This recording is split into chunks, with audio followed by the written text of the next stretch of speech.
Hey, I'm Mad. And I'm Matt. We've been through a lot, raising 3 boys, building 3 businesses, and navigating the beautiful, complicated reality of being a mixed married couple in a modern world. And through all of that, we learned one thing. Say what you mean or don't say nothing at all. So this is our real life, unscripted, unbothered, every week. This is We Said What We Said.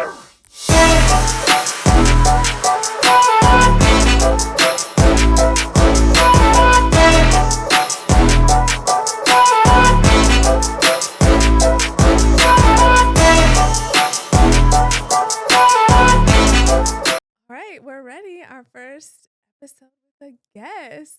I feel so special. You're our Welcome. first guest. Thank you. I feel very special. Like really, I'm the first one. That's awesome. Yeah, it's like Thank I mean, you. it's very fitting. I'm like totally not sure how this whole us with a guest thing goes, but we're gonna figure it out. There's no one else I'd rather figure it out with. Because Aw. like I know you'll roll with us if this we're just like it's usually just us Yeah. talking a lot of smack. So Well, now you get got to talk me. smack. I was gonna say now you got me to talk smack with. So I'll do my introduction of you and then you can talk a little bit about yourself. And then before we like jump in, if there's anything you want to add. So Jill Carlyle, my dear friend, didn't start that way. You just were my writing colleague and then turned book coach, turned publisher. And it's been how many years did we say? 6. Yeah, 6 years. So you came all the way from Florida to visit us, and we'll talk about why you're here. But why don't you tell everybody a little bit about you before we jump Well, I'm Jill Carlyle. I'm from Florida. And yeah, I mean, we started out as just in a writing group together, and we hit it off as just such great friends, and we wrote together, and then we became even better friends, and then we started talking about publishing, and I was just getting my publishing company up off the ground, and you took a chance on it. We kind of took a in? chance Oh, so on you each took a chance other. on my book too. Yeah, and we took a chance on each other, which was really special. So I'm a publisher, and then so throughout the last few years, I was in school. I went back to school at 43 and earned a few degrees and grew my publishing company and became a professor and um, published author, wrote a memoir, wrote a novel, Best-selling and books over here. Yep.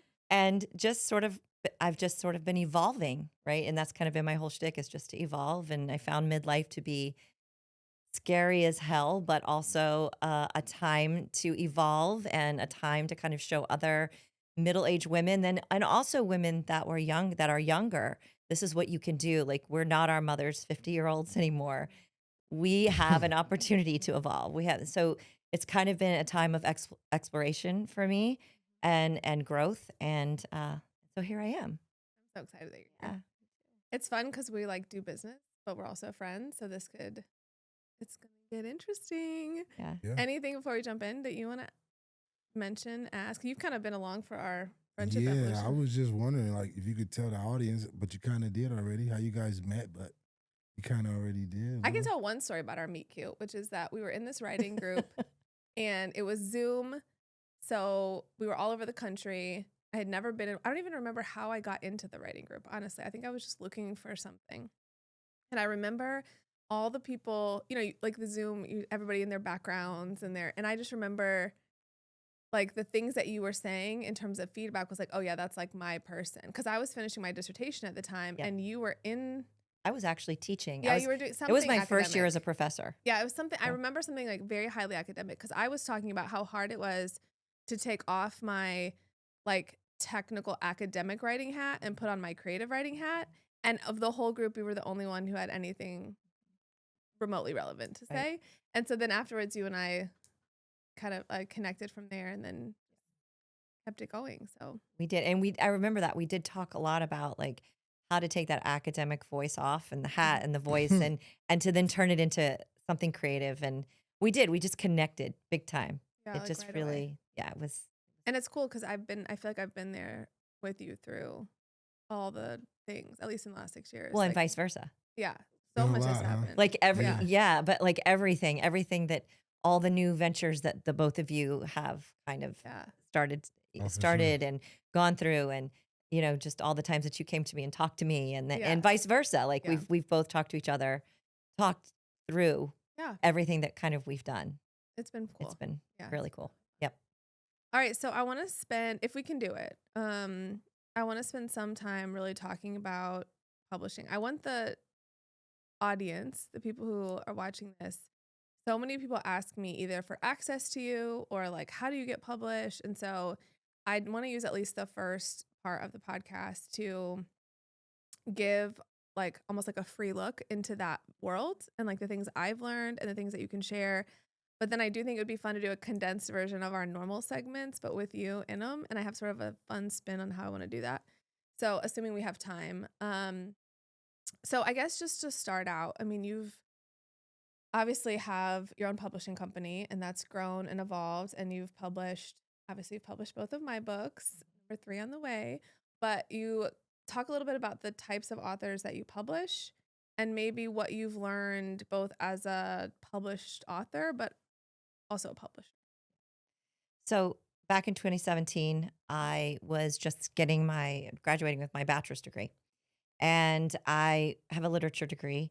And through my literature degree, I studied a lot of female writers, women writers of color, women writers just in general, the history of female writers, and how we have just as a gender, we have been silenced.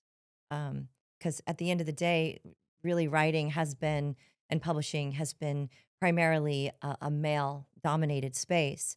And it's not just been dominated by men in just the space of publishing, but also when we talk about who's making the decisions on whose voices that we're going Yeah. to hear.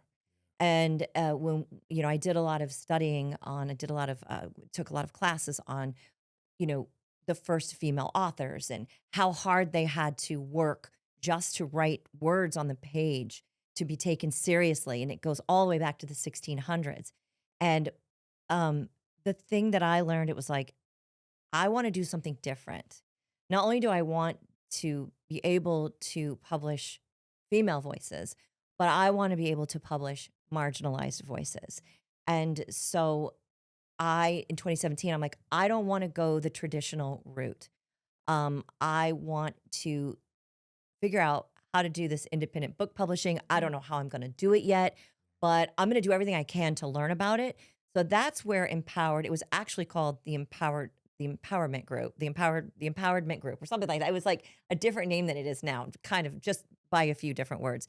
And so I was like, okay, how am I going to go about this? What am I going to do? So I spent like the first couple of years that I had my publishing company, just doing the work, laying the ground, meeting authors, figuring out who I was going to publish, who needed a platform, who didn't need a platform, Who you didn't want to publish. well, also who already had a platform. Yeah. Right. And that was pretty quickly.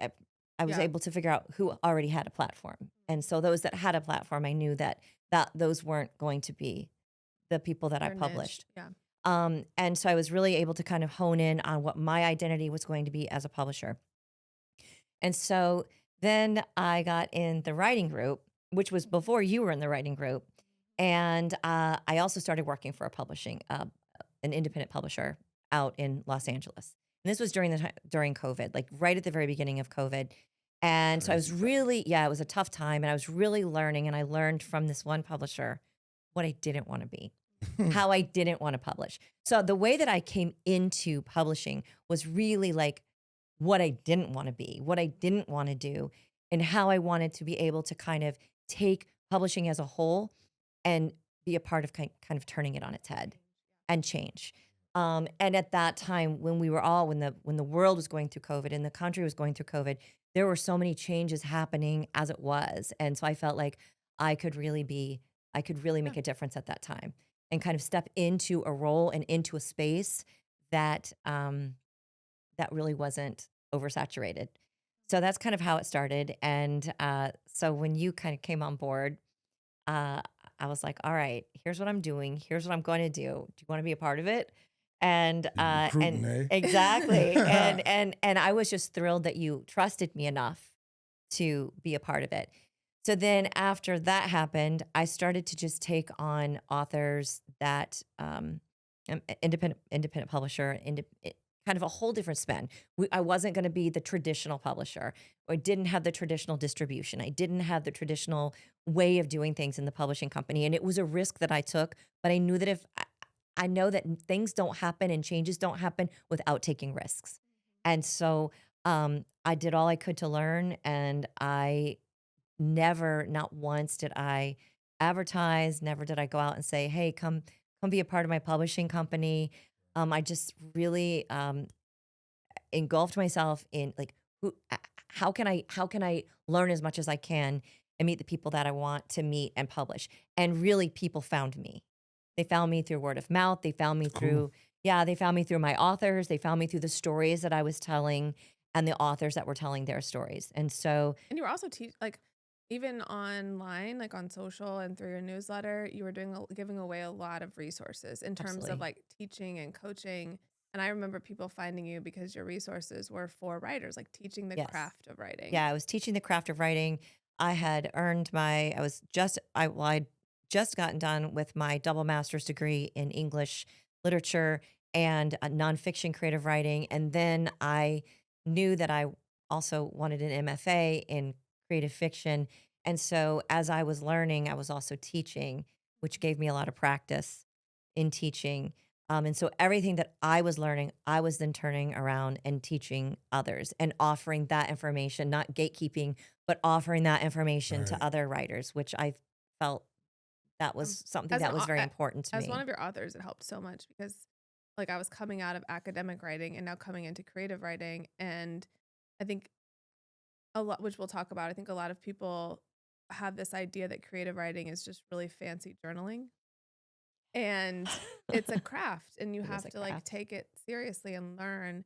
As you were talking, I two things I want you to speak to. One, for people who may not know or understand, how would you define marginalized writers?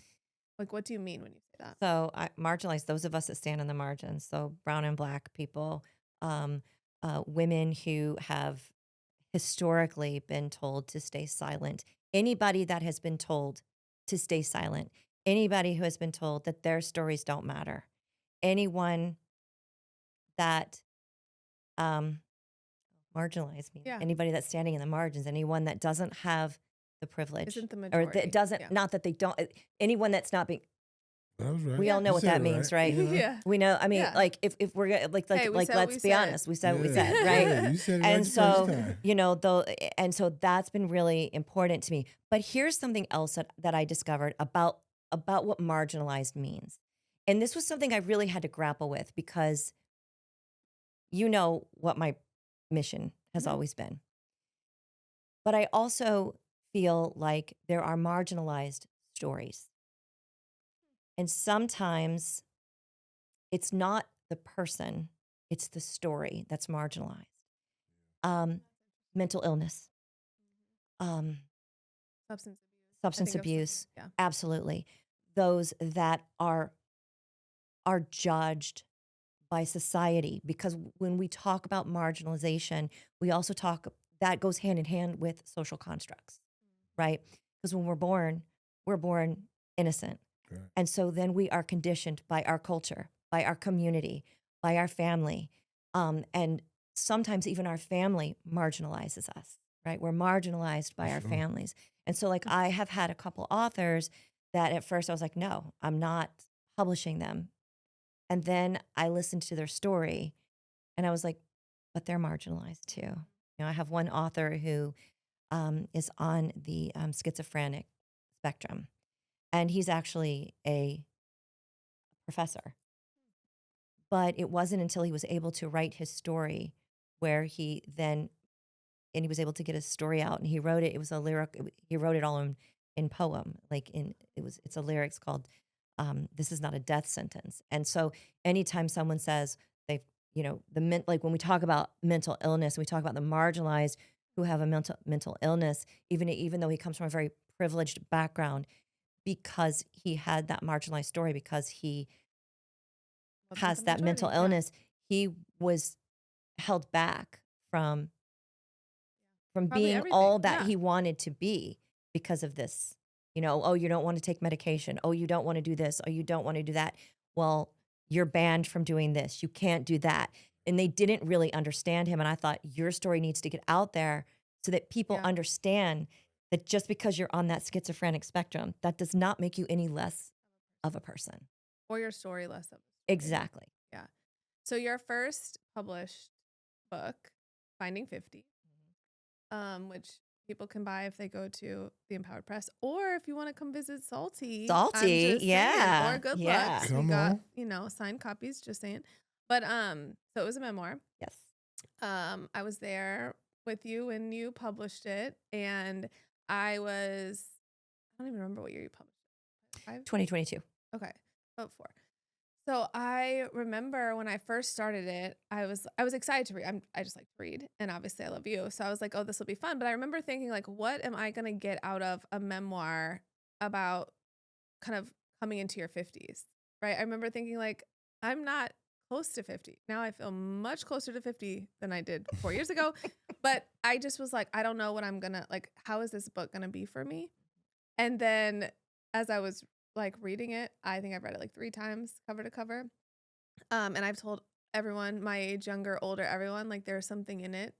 Because your story, I really see Finding 50 as not a coming of age story, but like a coming into your We're own. coming into age. That's what I Yes. like to call it. Yeah. It's Yeah. like, I don't think it matters what age you are. So I mean, to me, the biggest takeaway is like if I have to give a 15-second, when people are like, what is this about?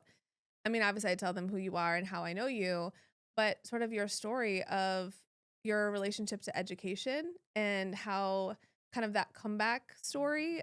So just why don't you take a few seconds to, I guess, summarize why it's so cool to be sitting here as like a tenure track professor, given Yeah. your experience with the Yeah. education system. It's kind of emotional for me because I come from a very dysfunctional family. I think a lot of us do. Don't I we mean, Welcome all? to the I mean, I club. mean, like, right? We're all Right. in that kind of the same club, right? Yeah. Um, and so I quit high school when I was 16 years old, and I lived with that shame. My parents made me feel like no one's ever going to love you. No one's ever, and they said no one will ever accept you. Hmm. If you tell anybody what you've done, if you tell anybody that you quit high school, that, whatever, all the other things, right? Read the book. Right, with Just the book. saying, just some juicy And, stuff in there. and so I grew, shame, I always say shame raised me. And shame has raised so many of us, right? At the end of the day, like shame has raised so many of us.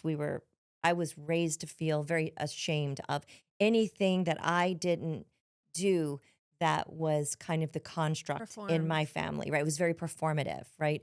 So I quit school at 16, and thank God I had a talent, which was singing and dancing.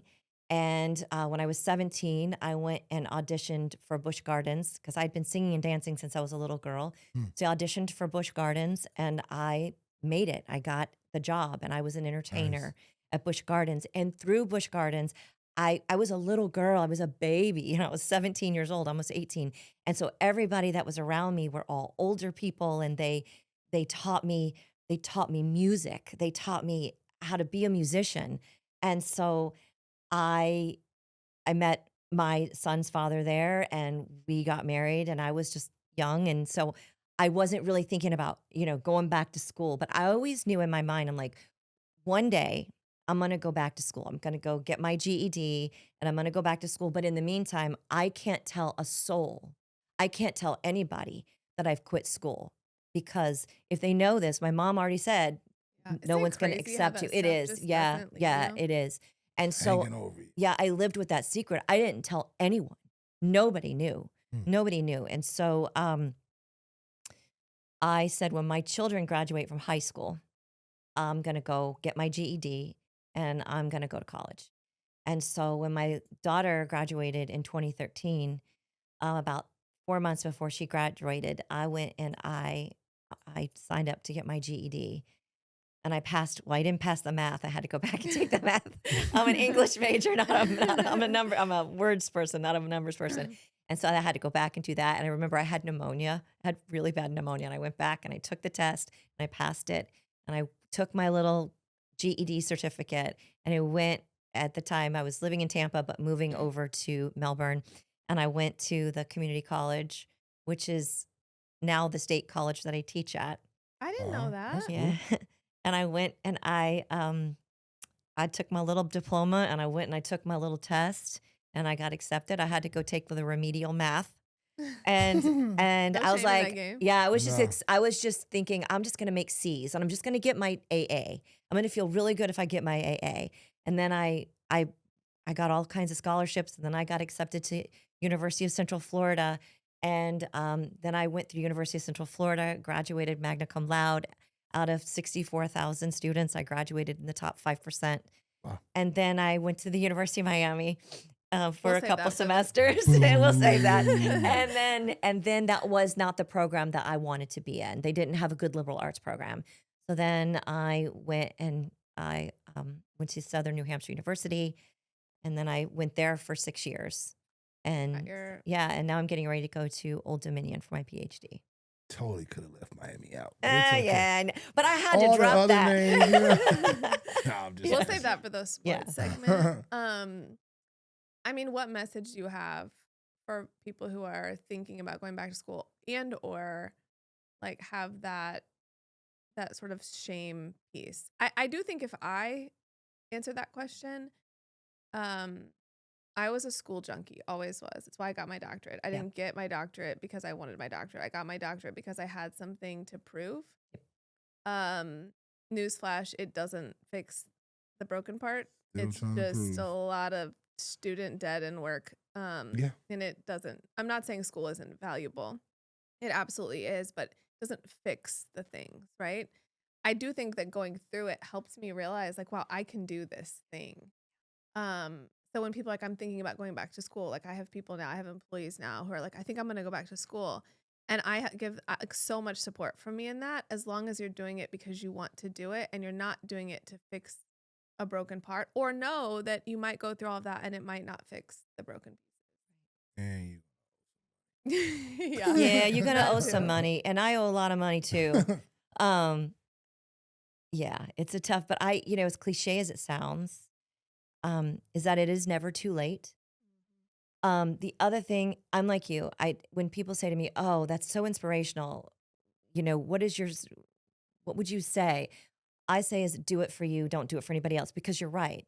I'm a school junkie too. Like, sign me up. Let me take any class, I'll take it.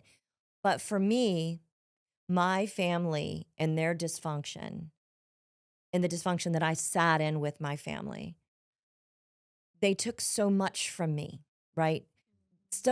So much that I didn't even know that I deserved Yep. to have, right? And so nobody can take this. Nobody can take the 5 degrees I have on my wall. And if people go, well, that's just a piece of paper. That's not what it means to me. It means Like, way I more. did And this. and Yeah. that's all that matters is what it Yeah. means to me. Right. And if I want to display all of my 5 degrees in my office Mhm. that I just became a tenured professor at, you damn right. Yep. go for 'Cause I earned it. it. I earned it, and I Absolutely. write the check for it. Yeah, exactly. every There you go. month. Exactly. But it's got to be. It's a personal choice. And it's never too late. I mean, It that's is what never Finding too 50 late. told. I mean, but for me, it wasn't so. I was already in school when I was reading it, and already on that path. But it's for everything, right? It's whatever whether it's school, whether it's a career, whether it's a hobby, whether it's an interest. Just this idea that it's literally never too late. It is never too late. And the other thing is that for Finding 50, for me, and I'm glad you said something about it resonating with you, because you were in your early 30s. I Yeah. don't know if I can Yes. say that, but Yeah. I You just can did. say So it. sorry. But anyway. No longer in my early 30s. But when you were in Okay. your early 30s, and so part of why, and that's even with my novel that I wrote. I mean, I write about midlife women, but my message is always to the younger, to the millennials, to the Gen Zers. It's like when I was growing up, and I'll be almost 57, but when I was growing up, we were being raised by baby boomers. I was being raised by the silent generation. So the generation before the boomers. My parents were born in the 20s and 30s. Oh, And like my dad was born in 29 and my mother was born in 31. And they had 3 kids before they had me. Like my brother was 20 when I was born. So, I was being raised, and I was just this wild child with like, I don't know. I was born with a different brain than those people. Like sometimes I look at God and go, okay, Lord, I'm not quite sure why you put me in that It wasn't family. an accident. Yeah, But it wasn't an accident. but you know, I try to speak to all ages because I think it's really important for women, us Gen Xers, to tell our stories to the millennials, to the Zers, to say, listen, you don't have to sit through what we did. You don't have to go through what we did. I mean, when I was growing up, it was like, if you were 56, you were cutting your hair and perming it and letting it go great. And there's nothing wrong with that. Like, that's not what I'm saying. Right. If that's what you choose to do. But it's a don't, choice. But don't Yeah. do it because society or your generation says that that's what you have to be when Right. you're that age. And so what I wanted to do was be able to tell the younger generation, listen, here's what I went through. You don't have to feel shame. Well, Finding 50 definitely did. Yeah. I think. I mean, that was a big takeaway. I shared it with everyone, my mother, my friends, like employees, everyone, because I think it's really a timeless lesson, especially for women, but I think for everyone. I think if you are a woman or there's a woman in your life you love, there's a story in Finding 50 for someone. Awesome. Thank Yeah. you. Yeah. Okay, so the next book, which is why you're here, really, I mean, you're here sort of for a visit also, but the big reason you're here is Salty read your debut novel, Her Story So Far, as our book club book, and it was a huge sensation. I have been telling everyone about it since it came out. I, as you know, stayed up all night and binge read it when you sent me the manuscript, which pulling all-nighters hits different in your 30s than it does when you're a teenager, but I could not stop reading it. And so why don't you talk a little bit about the book, and then we'll talk about, everything related to So it. Her Story So Far is really kind of this labor of love. I started it when I was writing my memoir because I was sitting in so much trauma. I didn't know that. Yeah, I started writing it in 2020. Hmm. I was sitting inside so much trauma that I wanted to escape and write the perfect family, the perfect story, the perfect characters. So, but what we know as storytellers is that we know that perfect stories don't make a good story. Yeah. There has to be conflict. And I learned a lot about that when I got into the MFA program because they were like, what is this? This is fantasy. Yeah. Like not, and I don't mean Actually, fantasy. like the genre of fantasy, yeah. Right. It's not the genre of fantasy. And so I decided, well, I got to shake this up a bit.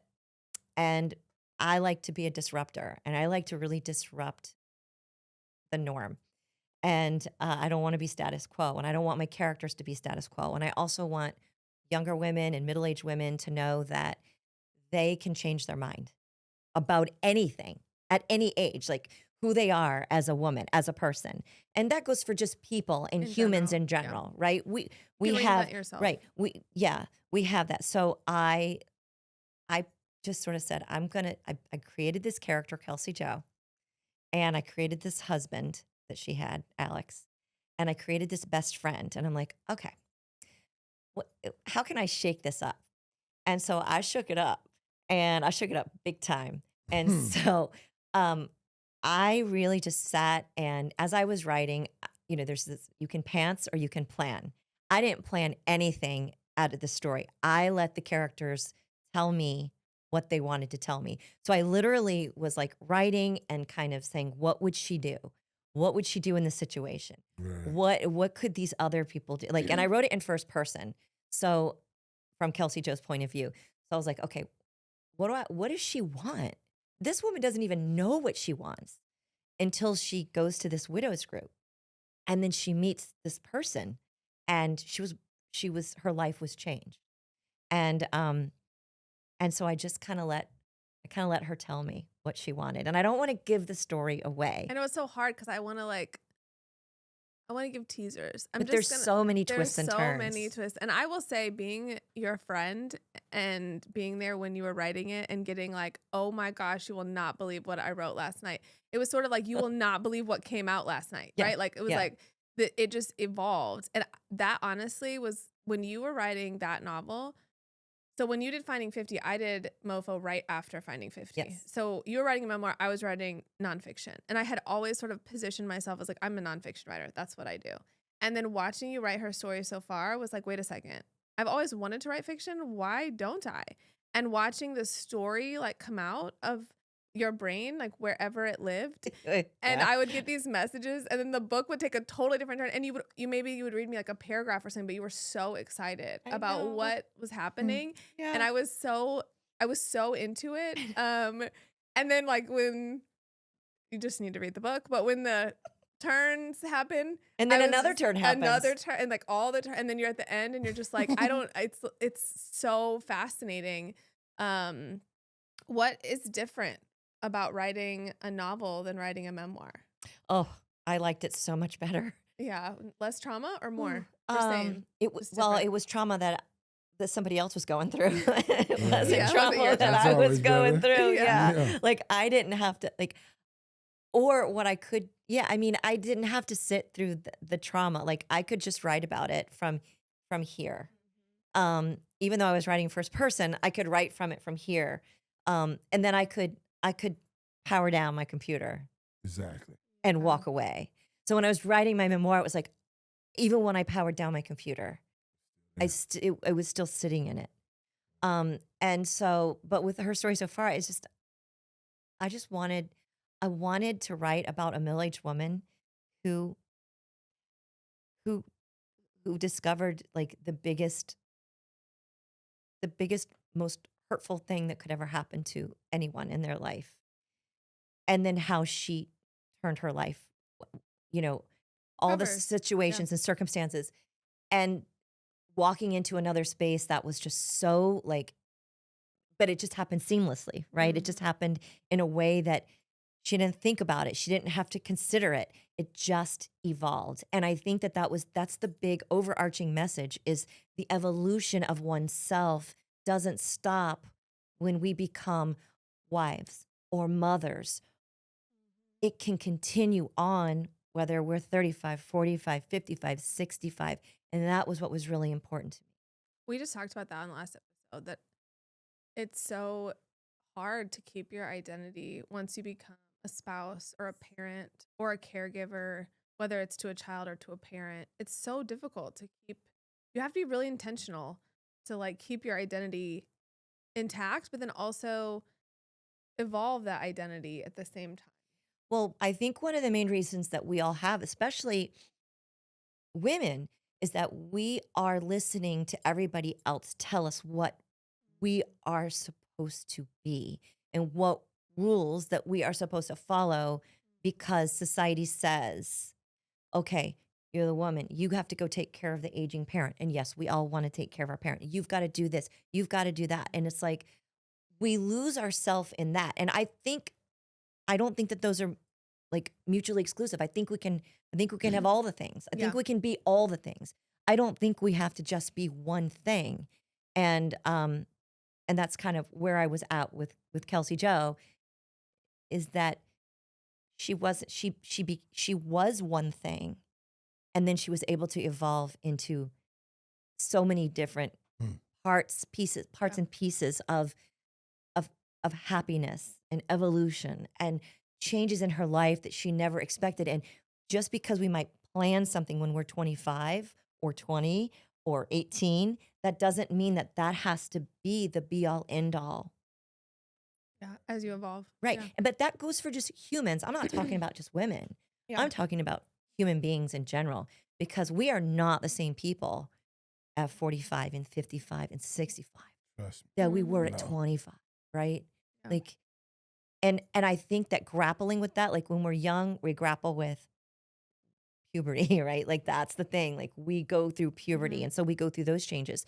And so maybe we don't have puberty when we get older, but we know more. We know different you things. see life We've lived different. it. We have all this. I hate to use the term baggage, but we have history, and we come with a big bag full of stuff Yeah. of what we've lived through. And I think like as a society, we kind of just don't talk about it. We I think don't. social media has made it a lot worse, which is why we're not like, I'm not on social media, because I don't feel like it's super authentic. And I think You're that right. it's a lot of people showing only the good parts. And I think not talking about the fact that everyone's evolving and everyone's figuring it out, and that it's uncomfortable to have like a realization that maybe this is not the career I want anymore. Yeah. Or maybe this isn't I don't want to live in this town, or I mean, whatever it is. That realization that you don't have, it's not defined by old choices, and that you Right. can evolve. We don't talk about it because it's almost like something's wrong with you, like you're selfish Well, or the other something. question that we ask that we always have in the back of our head is, what is everybody going to think? Yeah. Or say, or What are they going to yeah. say? What are they going to be whispering behind our back? And I think that where I've come full circle in a lot of ways, I still struggle with it at times because it's just Yeah, it's so human we're nature. so conditioned. But I just don't care. I don't care what people think anymore. Like, I'm going to make my decision. I'm going to make my choice because Welcome it's to what the I want to club. do. And I mean, and if I'm not hurting anyone, Yeah. if I ain't hurt, if you're not paying my bill, the last I checked, Yeah. I pay my bill. Like, I pay my You're own not- bills. I'm not leaning on whoever you are. Right. Yeah. Right. And that was kind of my thought process when I was, and you know how nervous I was writing her story so far. You're one of the only people that I ever told, Madeline, do you think Yeah. what's going to happen? I was so nervous to let other people read the book because there are some things in there that are, whoa. Not necessarily totally mainstream, or you Right. would, yeah. I think they're becoming more mainstream. Yeah. It's But- a marginalized story. It's a I mean, marginalized you story. wrote your own marginalized story. I want to ask you, like, what are some of the things as a publisher that you, well, one, what is like maybe a pet peeve? What's something you hear all the time as a publisher that you wish people would maybe like stop saying, or you're sort of over? Is there anything that comes to mind? You know, I'm such a great writer. You know, I mean, I have been a writer. Like, this is what people say. Like, so I just kind of keep this quiet, but I am actually a phenomenal writer. Like, I've been writing since I was 5 years old, and everyone tells me, like, when people read my emails, they tell me what a great writer I am, and that I could probably be a bestseller. It's like being a singer. Like, everyone tells me I should go be on American Idol. Like, I would probably win. Not me, but I like, know, that's right. yes. I would tell you that, like, I don't believe you that is something you hear all the time, except for when we opened a bookstore. I was shocked Yeah. at how many people yeah. came in and they were like, I'm actually a writer. Yes. And so now, and like, I want to encourage people, you know, like, if you write, you're a writer, but you need to write, and there's like, it's a craft. You need to learn. Yes. It's like anything else, right? You don't, you work, you're Sports a and- car. yeah. You're, Cars. I was like, you, it's either and sports you or know how to cars. fix everything on a car, Yeah. right?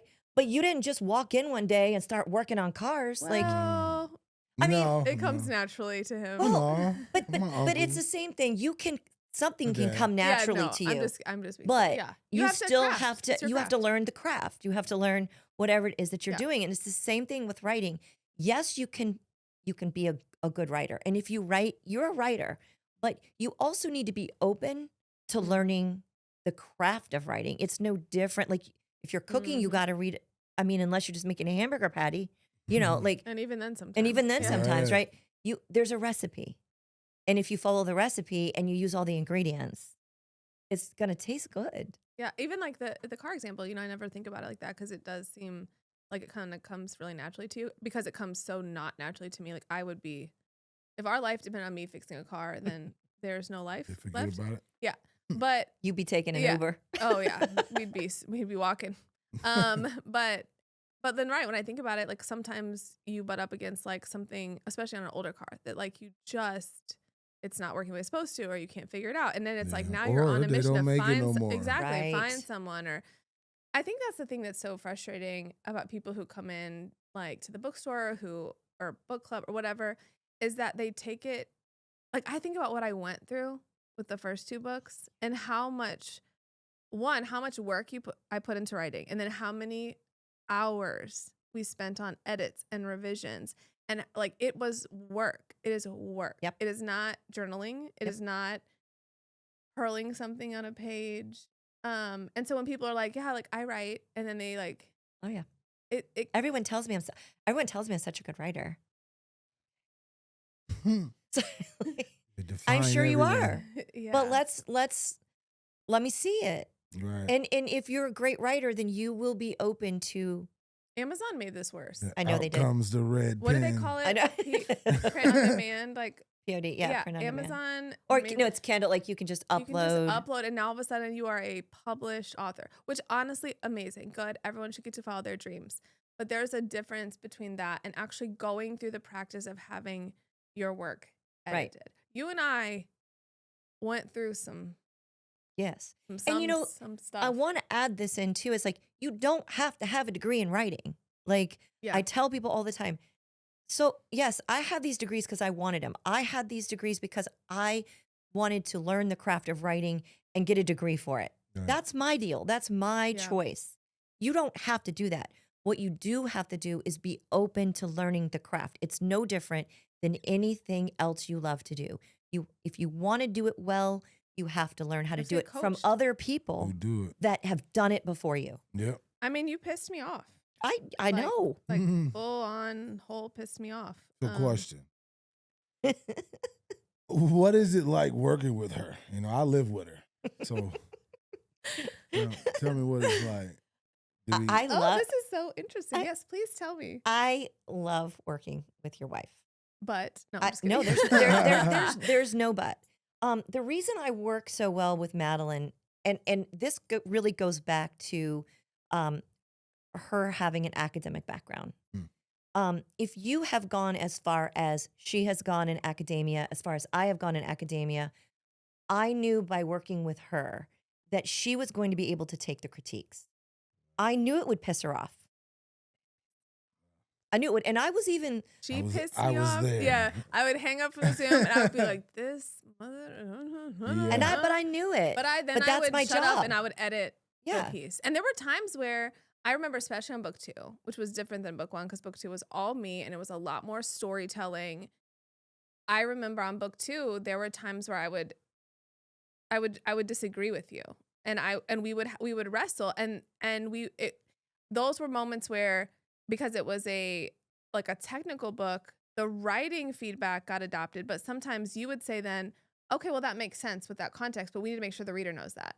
100%. And that was like a growing process for me to realize, like, I don't have to get frustrated. I don't have to just adopt it. I can enter into dialogue with you so that you can understand my position. But I just want to say, for people who are thinking about writing or who are writing, having your work edited and reviewed is one of the most vulnerable. Terrible.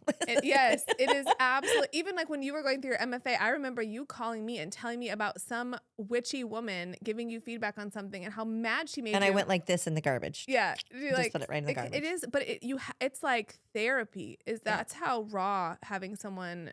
And my book was a business book. Yes. And it was still so raw. It was. And I remember there were moments that, because I knew what the book was about, it's a technical book. There were moments that and it was scary for me because I love her. I love her. She's one of my Me too. best, I know. She's one of my best friends. And so there's a blurred line there, right? The line can be very blurred at times. And so there were times that I was like, Mads, this is a technical book and it's becoming a memoir. She didn't like that at all. No. So what came out of that was, okay, well, fine. I'll write the technical book, but then you're going to publish my effing memoir when this is over. I'm like, that's fine. Now it's got to wait. There's a few people that are still alive that can no longer be alive. By the time might be like some decades before I write that book.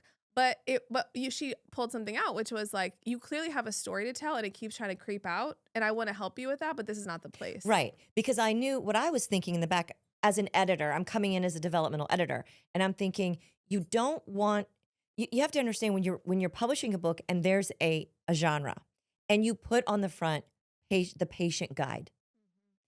And then you start talking about yourself all the time. Like, not that you were doing that. No, but yeah. The stories were all like, you can talk anecdote. Like, anecdotes are what make people relate to books. But when there's too many, they get bored and they'll shut the book because that's not what they bought the book for. Yep. And so to have to tell a person that you love dearly, that's not only your friend, but she's also your client and you're also going to be repping her book. That was hard for me. That was really rough. It was hard for both of us. But Yeah. and I didn't like the conversation. But it was the conversation that we had to have. But that is kind of where it broke open. And that's where you encouraged me, like, why do you only think about yourself as writing nonfiction? Like, so write other stuff. And Yeah. you started giving me like prompts and things to do Yeah, I that had did. Yep. nothing to do with nonfiction. Yep. And I was like, well, wait a second. I can just be a writer. I don't have to be in this like business book Nope. genre Right. forever. And I think the book turned out great for it. If we hadn't had that conversation, the book would not have turned into what it turned into. And it's a phenomenal book. And I it, mean, I and the personally love purpose, it, the but purpose of the book meets like yes. it fulfills that purpose. Yep. And that's what readers want, whether they're reading nonfiction or fiction.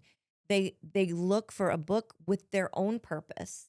And if they pick up that book and it doesn't meet that purpose, they're It doesn't DNFing match. it, Yep. meaning Yep. do not finish. People I are don't want to what like is it. DNFing? I should have done that. I should have been like reader acronyms that we need to teach people. Right? Because, yeah, like somebody came in and was like, oh, that's so in my TBR. And I had an employee look at me after that. I'm like, what is a TBR? Like, to be read. Yes. Yeah, I was about to just ask. Yeah. Sorry. Yeah. So, okay. So we normally do segments, and I want to do like some like condensed versions of these. But my fun twist is you can answer as you, or you can answer as Kelsey Joe. Uh-oh. So the first Uh-oh. one we normally do, I really need you to answer as Kelsey Joe. So Okay. we do this couples court in the Mm. beginning where we rehash arguments. We agreed early on we wouldn't get into anything that's like way too touchy or sensitive or something that's still unresolved. These are just like we like argue about dumb things like he's a man baby when he's sick. Men are just babies when they're sick. That's an argument, right? Whatever. I'm bossy. He's never on time. You know, like Yeah. silly things that married couples deal with. Mostly it's about him. But Scotty, you can't win, can Yeah. you? Don't even try anymore. but he does give it a good like couples court, you know. He Perfect. like yeah, sometimes he throws me off my game. So I was thinking as I was reading her story so far, I really like there's lessons in there. I think for married people, for unmarried people. It like follows the couples court theme, but without telling people too much. Like, what do you think is the lesson for people in the love story, in all of its terror, goodness, all of it? What is the lesson in Kelsey, Joe, and Alex for somebody? Okay. Yeah. Don't find your identity in your partner. Keep your identity. You are still two people. And when you wrap yourself up in one person so much that you lose yourself in them, where your whole identity, where your whole world is grounded in that one person, where you're so tethered not to that person as your spouse, but as a life preserver, as a lifesaver. When you lose them, whether you lose them to death, whether you lose them to somebody else, it is so devastating that you look at yourself in the mirror and you go, I don't, who the hell am I? And so that was for me, that was the big lesson in writing Kelsey Joe's story was like, she had this great career as a writer. She, to look at the aesthetic, to look at it from the outside, her life was perfect. She had this great career. But when she lost Alex, and I'm not giving any away spoilers, but know. because we all Yeah. know he's going to die, that's the beginning of the book. She couldn't function. She couldn't get out of bed. She at the funeral, she passed out. I mean, and I'm not saying that you're not going to have that grief and we all grieve differently, but it was so bad for her that she didn't even know who she was, and she didn't want to finish the memoir that she had started, right? Because she didn't know how. She's like, well, our love story is over. Well, it wasn't over. And so like when she buried Alex, she buried herself too, and she didn't really know who she was. So that's kind of the long-winded It's so answer. crazy because I feel like I know Kelsey, Joe, and Alex and Eve. Like, leave me alone. I get into books. I feel like I know them. Like, I feel like I could You have kinda them do. at Good Looks for like, coffee or something. I feel like they're like real people. Also, feel like the characters I'm developing in my novel, I actually know, which is kind of creepy. Like, they feel like real people. Like, I experience things and I'm like, oh, she would totally think blah, blah. I'm like, I feel like I'm merging. Well, you interviewed them. Yeah, which is a wild writing exercise that you had me do. Yeah. Remember, she had me like interview all the Yeah. characters, and I didn't really know who they are. I had kind of a general idea, a picture in my mind, but when you made me interview the characters, one, I realized that so many of them I hadn't fully fleshed out, Sure. and then it's wild how you can create a whole. All right, so another segment we do, which apparently he decided to just lean into heavily, is sports. Hey, I can't help that she's a slacker when it comes to I don't know how much It's we all can right, do. Only Scotty. you It's know okay. I'm no rookie here. With it.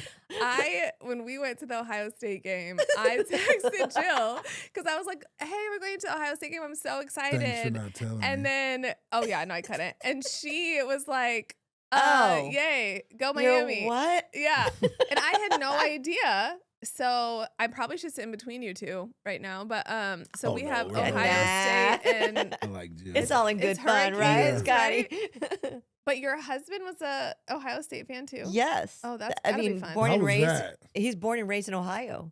Like his family went to Ohio State, and so actually, he's become a Miami fan.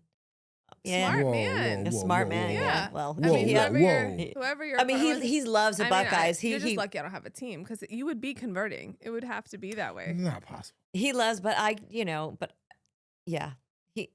I don't He's- know So then about she that. We gotta texted me talk like, about yeah, this. she texted me afterwards and was like, "Go Miami." Like I was like, "We're not speaking currently, presently." Yeah. Yeah. Give So me- give anything me you'd a like to day or share on two. that topic? Is there any? No. Nothing. Well, you're still Nah, repping. Catch me next season. Yeah. Yeah, we're then gonna have catch some me, catch conversations. you. Yep, yep. You know, Catch so- me, catch you. Nice. and then talk to me. But it's all good. Hey, like I said, you can't win them all. No, I know. I'm not like that. You can get you some too. Well, It's enough just for like us all, it's just like the national championships. I mean, we lost, but I couldn't help but be so happy for the Yeah. other team. Right. Like right. you, how could you Don't not? say right. You won't be happy for the team that beats you ever. No, Well, I'm glad I didn't like- win. Well, You got Miami didn't win. Yeah. That's why he's saying well, right. I know, but for me, it Yes, was I get what like you're saying. I was so like I loved. They're still kids, They're honestly. and it's kids so at the end of the cool. day. I mean, my Yeah. brother played for Miami. My uncle played for Miami. Reason we lost. Sorry. So it's just it runs through my veins. There's so You're allowed. It's okay. Yeah. He just I was like, really? This is like we're not even playing right now. He's like, I just got to show her. I'm like, okay. I'm just. Hey, He can't Hey. it's all good. fully decked out. It's all have good. to. Yeah. All right. So, but in real sports news, how's the AAU team? You want to share any updates? Yeah, well, it's that time of the year, so got our first tournament this weekend. If you want to come out and support, come on out. We got Texas High. It's on Saturday, so How you feeling? I'm feeling great. I'm feeling confident. So I'm excited to see who plays. yeah. I think we They're got a good. It's good. a good group Yeah, I of got a guys. good group. It's really cool. Yeah, And a good- lot of them, they become friends, even they don't go to the same school. Like, that's Yeah. pretty cool. to Yeah. see. I wonder how they feel. I know. I think they excited too, though. But yeah, hopefully I think we got a shot. Who at the helm, or so Yeah. We'll see. we got it. We don't have a ton of time, so I'm gonna skip. I usually do skip healthcare. I used to have like a whole healthcare one. I do want to talk about current events, but only briefly, because I think as a professor, you have a really unique vantage point into what's happening in education, and you've been in education for a while now. Mhm. So for those of us maybe who only see things on the news or something that comes across an app on our phone, like what's it like to be an educator in today's environment, specifically like higher education? It's rough, especially in the humanities. I teach English and creative writing. We are being censored. We are being told that we can't say words like racism, feminism, any isms. What happens? You're gonna get like We written up? we could get fired. Oh, Yeah, so the union that gets tenure involved. don't mean too Yeah, much, huh? it's That's it's crazy. rough. I mean, it really just. So I work for a state college, right? So, it all comes down to money. It all comes down to funding. Yeah. So the schools want to maintain kind of a neutral ground, but it's very difficult when, as an instructor, we've spent years learning literature. We've spent years studying literature. We've spent years studying how to teach students how to use their voices.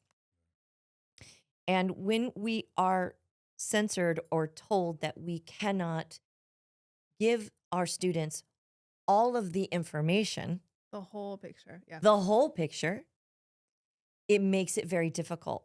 So for example, when I teach my students how to write, I'm looking for relevant essays or articles, relevant stories that are relevant to our culture. It's part of teaching rhetoric in general, ethos, pathos, and logos, right? And I have to be very careful. I can barely bring anything into my I was classroom saying, anymore. what can you bring? I mean, like, So for example, obviously no politics, and now it was like I used to with my students be able to say to them, hey, you can choose your topic for your argumentative essay, but it's such a volatile time right now that when I did that the last semester, the topics that they were writing about were off the wall. If I can't teach it, if I I don't have can't to deal teach, with it. Yeah, if I'm I not can't grading teach it, it. I don't want to hear it. Yeah. Exactly. Right. So if I can't have a rebuttal or at least teach Or teach you. or Yeah. teach or teach fallacies, not just fallacies, but teach how to counter argue. I mean, isn't that what and when I say argue, when we argue about literature, we're not arguing, we're not fighting. Arguing stating about literature position, is yeah. stating a position, right? And so how can I teach how to state a position when I can't even talk about anything relevant? Right. So I talk about stupid things like cell phones. I did find two really good topics, like topics of, should colleges or should high schools teach financial literacy? I'm like, all right, let's go with that. That's one topic. The other topic is, how do you feel about college athletes being paid for, you know? And Do it. so I feel like at least that's culturally relevant, and yet That has to be so it's hard, though. so Yeah. hard. It's so hard. I do find loopholes around it.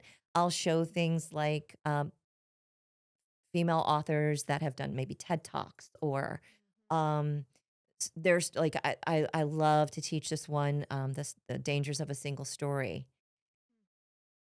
And that sort of speaks to taking your blinders off as a human, and not just listening to one story, but opening your mind to listening to all kinds.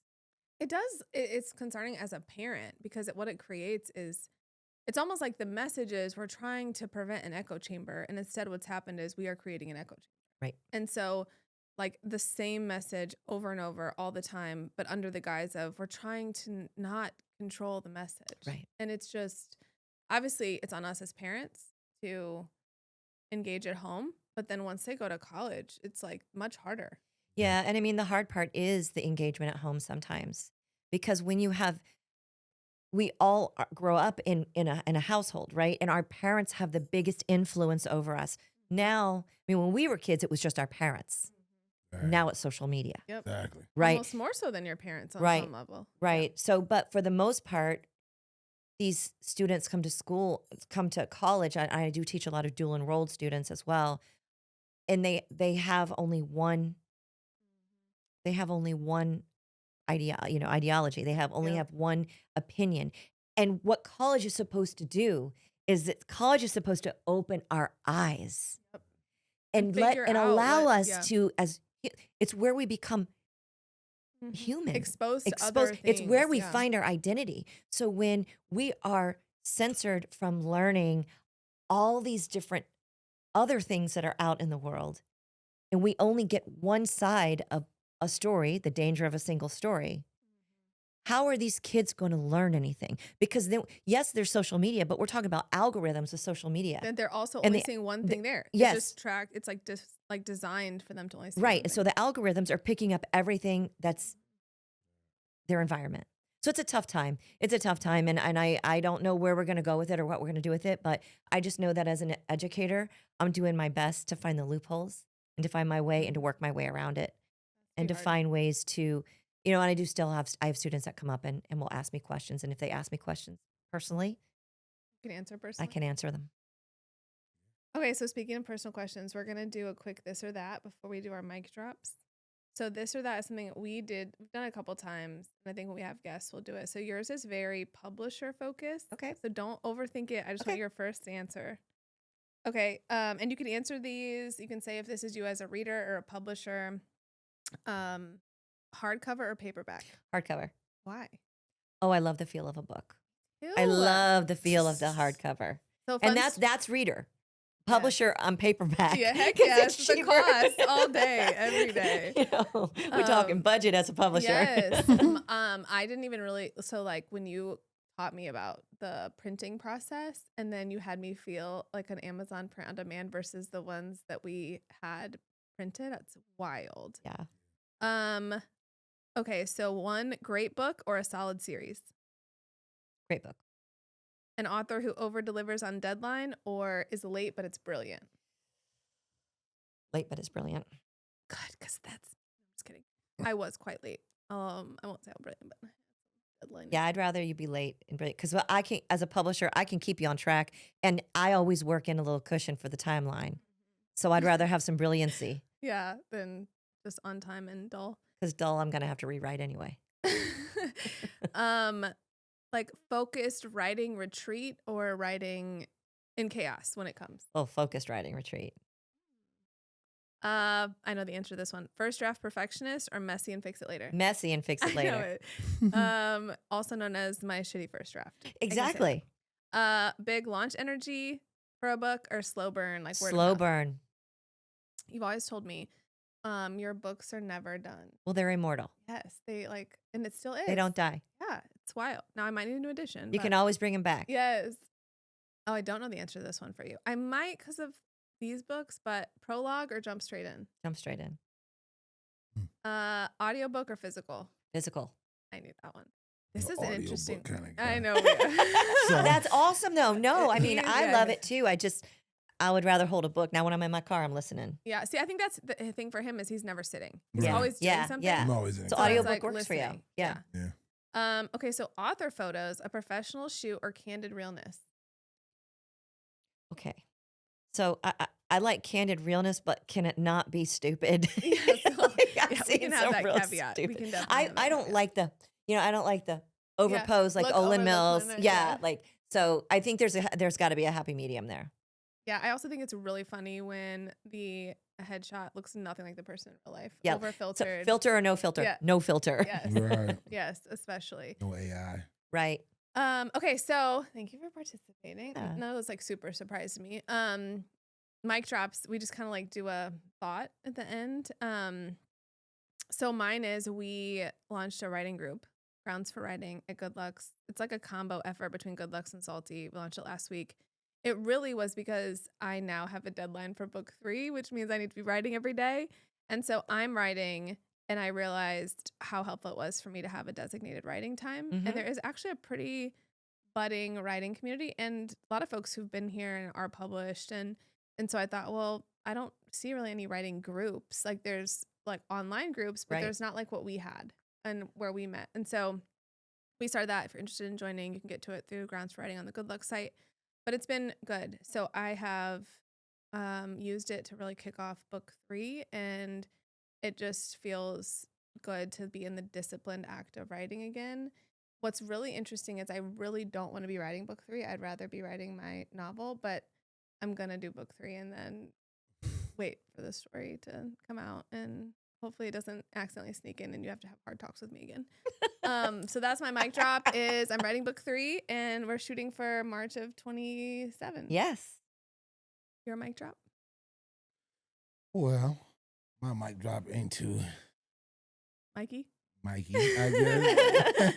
Yeah, it's just like I said. It's just I'm in the coaching spirit again, and it's just like I said. I just want to, give a shout out to my boys, and pump them up. I know we got this. I know you got this. And yeah, just live in the moment, Enjoy this first Yeah, round. enjoy this tournament. Get your feet wet. Let's get it. I'm excited. Yeah. Nothing, like I say, nothing. I will just say, the only thing more stressful than being a sports mom is being a coach wife.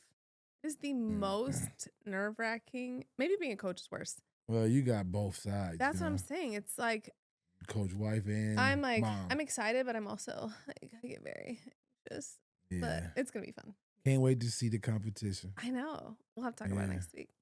All right, Jill, would you like to do a mic Yeah, drop? right, I was gonna say. How was the experience? Well, my mic drop is to say thank you to both of you. I love you both and I appreciate you and thank you for this opportunity. And, the last thing I want to say is that I am so damn proud of you, both of you. And Thank you. you all just blow me away, both of you, and Madeline especially, just the way you never stop and the way that you're just brilliant. You're brilliant.